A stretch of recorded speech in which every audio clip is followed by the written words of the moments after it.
Bonjour tout le monde, aujourd'hui voilà, je vous présente la E36, donc elle est de 94, c'est une 320i, moteur M50 B20, donc 150 chevaux. Donc je l'ai acheté récemment, je l'ai acheté début octobre. Donc je l'ai acheté pour faire la conduite accompagnée de mes enfants et puis que mon fils aîné la conserve éventuellement en collection pour le plaisir. Donc alors c'est une voiture que j'ai achetée, je savais qu'il y avait des problèmes de corrosion. Donc alors au cours des mois prochains, il y aura des travaux que j'essaierai de filmer, comme le remplacement des bas de caisse en entier, le bas des ailes avant en kit de réparation, donc le bas des ailes avant à découper, ressouder, les bas de caisse pareil. Là, je viens de recevoir le catalyseur neuf. J'attends pour la semaine prochaine les joints collecteurs, enfin de descente de collecteur, et puis la sonde lambda qui est HS. Donc j'essaierai de filmer tout ça. J'ai déjà remplacé les pneumatiques parce qu'il n'y avait pas la bonne taille dessus. Donc là, elle est en 225. J'ai mis un diffuseur type M3. Et puis j'ai remplacé le débitmètre parce qu'il y avait un débitmètre Delphi. Alors moi par expérience, déjà avec la 523i E39, j'avais déjà fait l'expérience d'un débitmètre neuf autre que celui d'origine. Donc des débitmètres qui valent jusqu'à 100 € neuf. Alors sur la E39, il n'a pas fonctionné tout de suite. Capteur dedans qui mettait un défaut à la valise. Donc en fait, si on appuyait franchement sur l'accélérateur, la voiture se coupait.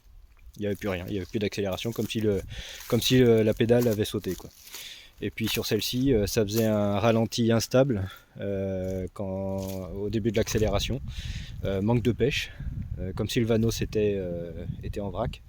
Donc voilà, donc j'ai remplacé le débitmètre, j'ai remis l'origine et ça y est, elle fonctionne quasiment normalement. Alors pourquoi je dis quasiment normalement, c'est que j'ai fait un diag à la valise et en fait la sonde lambda est HS et la pollution, contrôle pollution, la pollution est trop élevée, donc elle peut pas fonctionner comme il faut avec ça. Donc là je vais recevoir tout ça et là elle fonctionnera comme il faut de nouveau. D'origine dessus, enfin quand je l'ai acheté, il y avait une admission directe, pas un truc de marque. Donc en fait ça prenait tout l'air chaud. C'est ce que beaucoup de gens n'ont pas encore compris. C'est que si l'air d'admission est chaud, surtout que c'est des moteurs qui chauffent pas mal, eh bien ça peut pas fonctionner comme il faut. La voiture a besoin d'aspirer de l'air frais. Donc j'ai remis une boîte à air d'origine. Il me manque seulement le manchon qui vient se mettre à l'entrée de la boîte à air et qui se fixe en façade juste ici. Donc ça je vais essayer d'en trouver un. Donc débitmètre d'origine que j'ai remis. J'ai fait une boîte vidange. L'huile ressemble plus à du caramel. Donc à mon avis ça faisait un moment qu'elle n'avait pas été faite, pas en termes de kilomètres mais en termes d'années.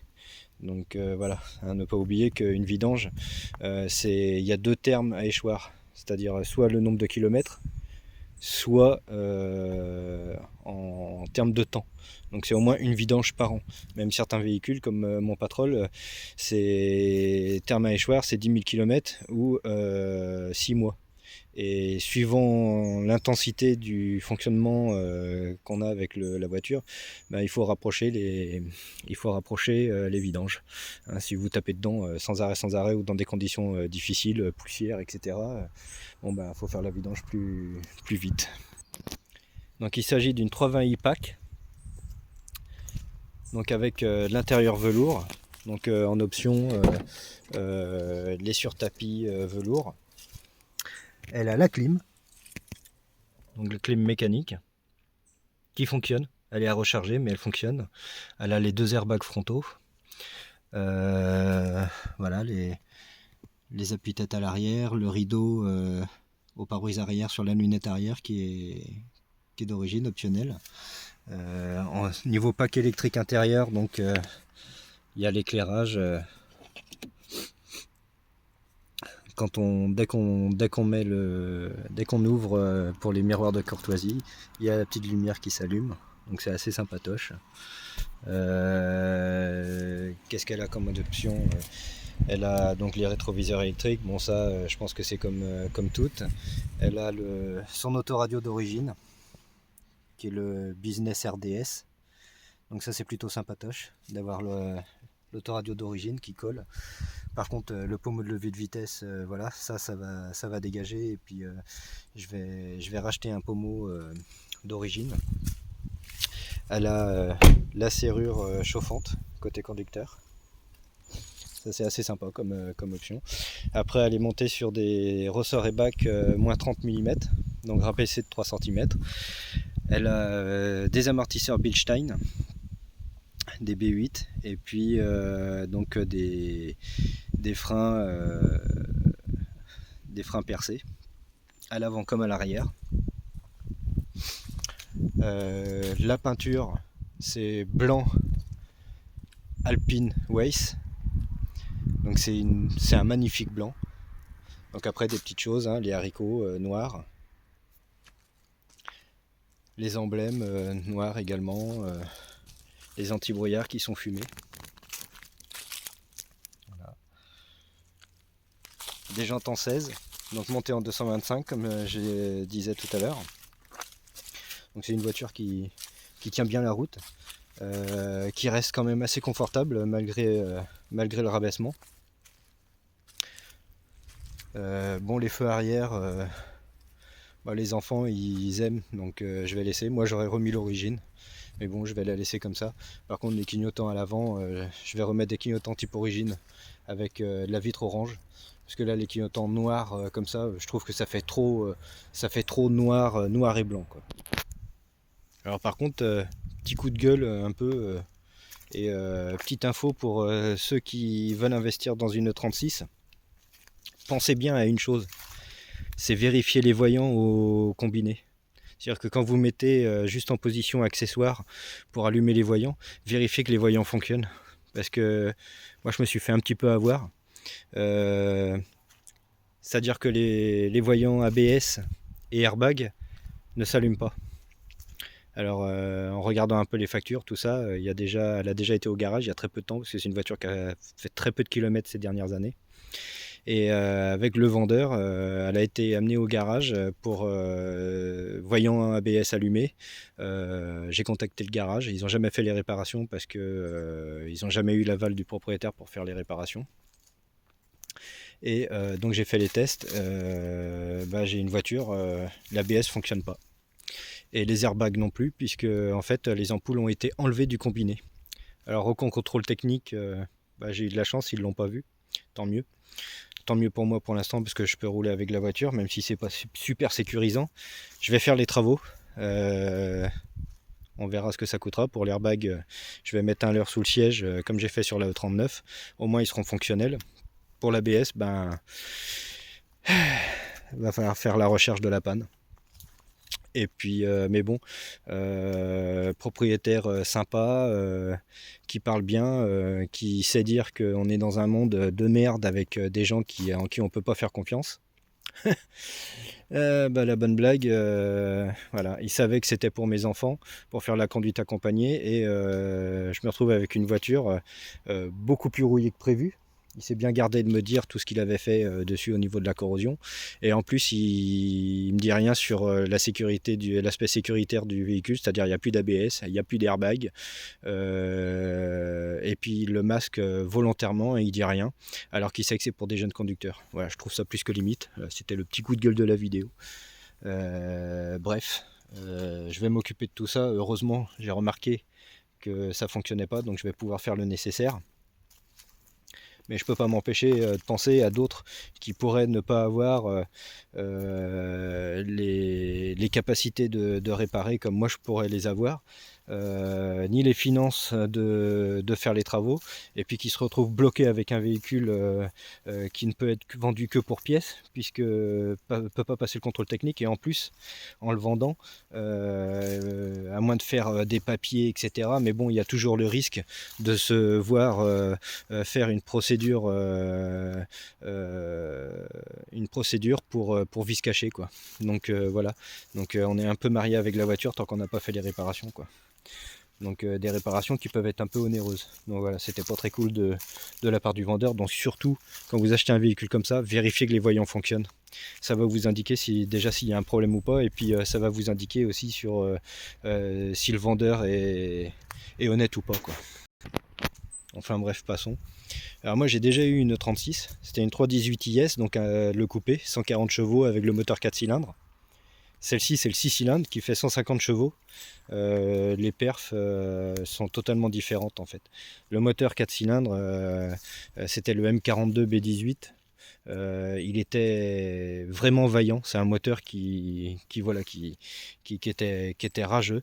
Celle-ci est un petit peu plus douce, mais ça marche quand même, convenablement. C'est une voiture qui, je trouve, a une ligne qui est intemporelle. C'est vraiment de la belle voiture, surtout en blanc. Moi, je l'adore en blanc.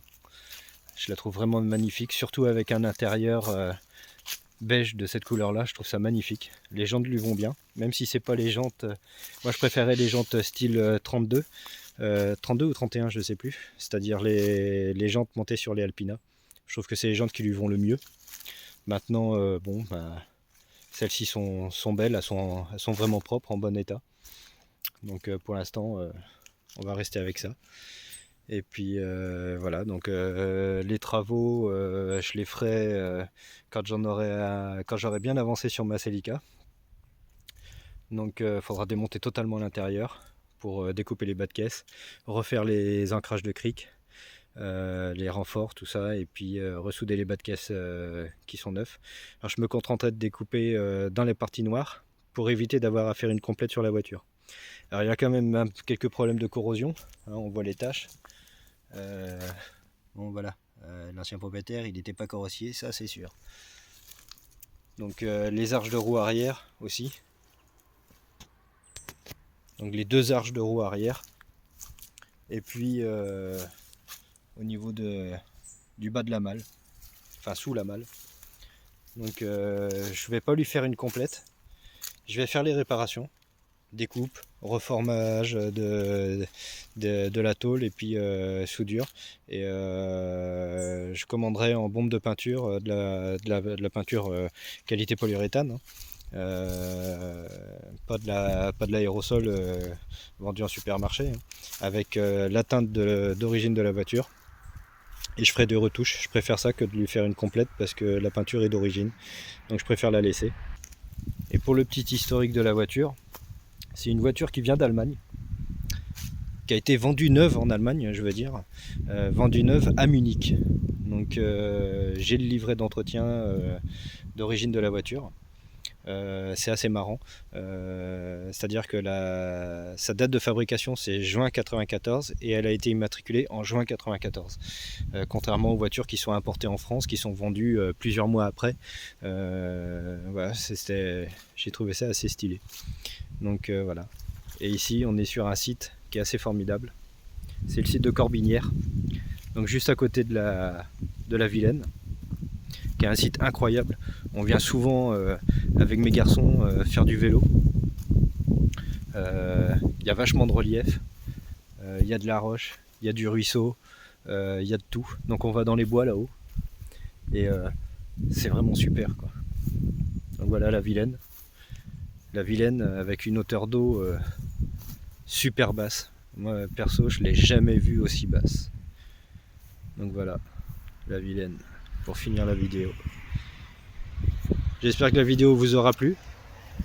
N'hésitez pas à mettre des commentaires sur notamment cette histoire de voyant là, hein, ce que vous en pensez. Et puis pareil, n'hésitez pas à mettre ce que vous pensez qu'il faut absolument regarder sur une 36 lors d'un achat. Ça pourra sûrement intéresser beaucoup de monde, parce que c'est une voiture qui commence à monter en popularité. Les gens commencent à vraiment s'y intéresser, notamment en Angleterre et aux États-Unis, à les rénover alors qu'elles sont dans des états mais vraiment pitoyables.